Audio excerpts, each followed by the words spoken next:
Welcome back. In this presentation, I'm just going to do a bunch of examples of taking the antiderivative or the indefinite integral of polynomial expressions, and hopefully I'll show you that it's a pretty straightforward thing to do. So let's get started. Let's see. If I wanted to take the indefinite integral, and you could do a web search for integral, and you'll see this drawn properly. Take the indefinite integral of let me make something a big expression. Let's say I want to take the indefinite integral of 3x to the negative 5 minus 7x to the third plus 3 minus x to the ninth. So you might already be intimidated by what I wrote down. Well, one, if you saw the last presentation, or if you understood the last presentation, you probably realized, well, the indefinite integral, even though it looks like fancy math, isn't that fancy, or at least it isn't that difficult to perform. And all you have to realize now is when we took the derivative, if we took the derivative of a polynomial was just the sum of the derivatives of each of the terms, and that actually turns it turns out it's the same way the other way around. The antiderivative of this entire expression is just the sum of the antiderivatives of each of the individual terms. So we can just take the antiderivative of each term and we'll get the answer. So what does this equal? Well, in this case, 3x to the minus 5 power. So we take the exponent, we add 1 to the exponent, so now we get x to the negative 4, right? X to the minus 4. And then we multiply the coefficient times 1 over the new exponent. So 1 over the new exponent is minus 1/4, right? So 3 times minus 1/4 is minus 3/4. And let's see, here we have x to the third. So instead of x to the third, let's raise it by one number. So we get x to the fourth.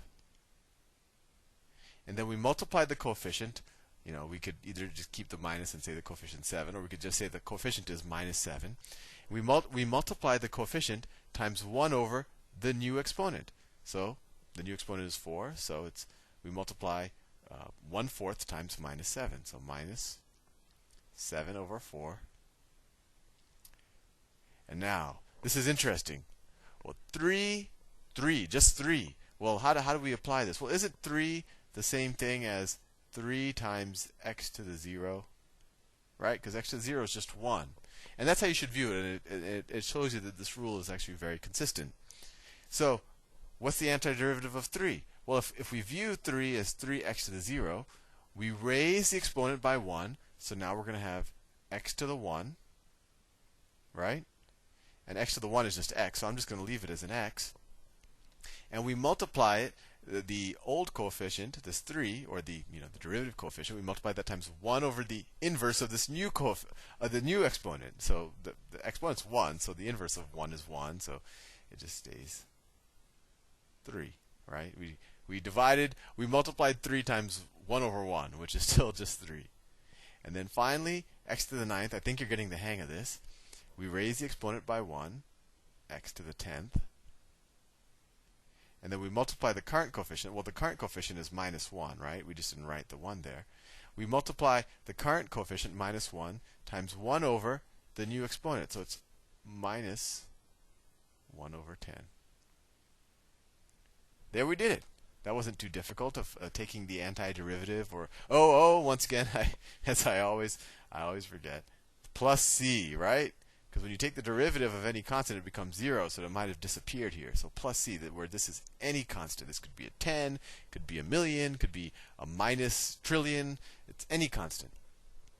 And just to really hit the point home, let's take the derivative of this and just make sure we got this expression.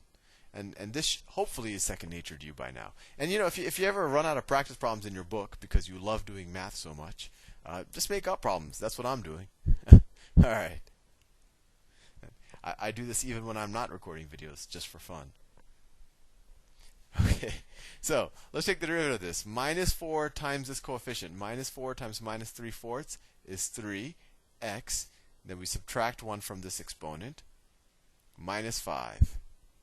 And then minus 7 4 times 4 is minus 7 x to the, we take 1 from this exponent, x to the third. And I promise you, I'm not even looking up here. I know you might think, well, Sal, he's just looking up here. But no, I'm actually, in my head at least, working through this. And then plus the derivative of 3x. Well, the derivative of 3x is 3, is almost second nature now. But you can kind of view this as 3x to the 1. And you say 1 times 3 is 3 times x to the 0, right? And then 10 times minus 110, well, that's just minus 1, x to the 1 less than 10, so x to the 9th, plus, what's the derivative of any constant? Right, it's 0. Right? You could almost view this constant as, some number times, x to the 0. And if you took the derivative, well, you multiply the 0 times c, and you get 0. And then, well, you might get minus 1, depending on how you're doing it. But that's actually kind of an interesting question. Okay, I'll stop digressing. We get a 0 here, and if you simplify that, that just equals 3x to the minus 5 minus 7x to the third plus 3 minus x to the 9th. I think we have time for one more problem like this. I think you probably got this. This is probably one of the more straightforward things you'll learn in mathematics. And in future presentations, I'll give you more of an intuition of what you can actually, why the antiderivative is useful, and then we're learning the indefinite integral, but we could learn to use the definite integral, which we'll learn in a couple of presentations to figure out things like the area under a curve or the volume of a rotational figure. Well, I don't want to confuse you too much. Let's do one more problem. I won't make this one as hairy. So the integral of negative 1/2 x to the minus 3 plus 7 x to the 5th. Well, let's start with this term of the polynomial. We raise the exponent 1, so x to the minus 2 now, right? Because we added 1 to negative 3. And then we multiply 1 over this new exponent times the old coefficient. And actually, I'll write out all the steps. So the old coefficient is minus 1/2, right? The old coefficient is minus 1/2. Let me use some colors. So this is a minus 2. Minus 2. So we multiply it times minus 1/2, right? And then let me switch colors back. Plus, we raise the exponent by 1, x to the 6th, and we multiply the old coefficient times 1 over the new coefficient times 1 over 6. It's multiplication. Let me make this yellow 6. And so what's the answer? Well, what's minus 1/2 times minus 1/2? Well, that's positive 1/4 x to the minus 2.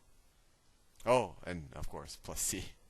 As you can tell, this was my main source of missing points on calculus quizzes. 1/4 x to the minus 2 plus 7/6 x to the 6th plus c. There you go. And if you want to take the derivative, minus 2 times 1/4 is minus 2/4, which is minus 1/2 x to the minus 3. And then 6 times 7/6 is 7x, and then you decrease the exponent by 1, x to the 5th, and then the derivative of a constant is 0. And then we get our original expression. So I think, hopefully at this point, you're pretty comfortable, taking a derivative of a polynomial, and then given a polynomial, you can actually take the antiderivative, go the other way, and never forget to do your plus c's. And I hope you understand why we have to put that constant there, because when you take an antiderivative, you don't know whether the original thing that you took the derivative of, I guess, had a constant there, because a constant's derivative is 0. Hopefully I confused you with that last statement. I will see you in the next presentation, and I'll show you how to reverse the chain rule. See you soon.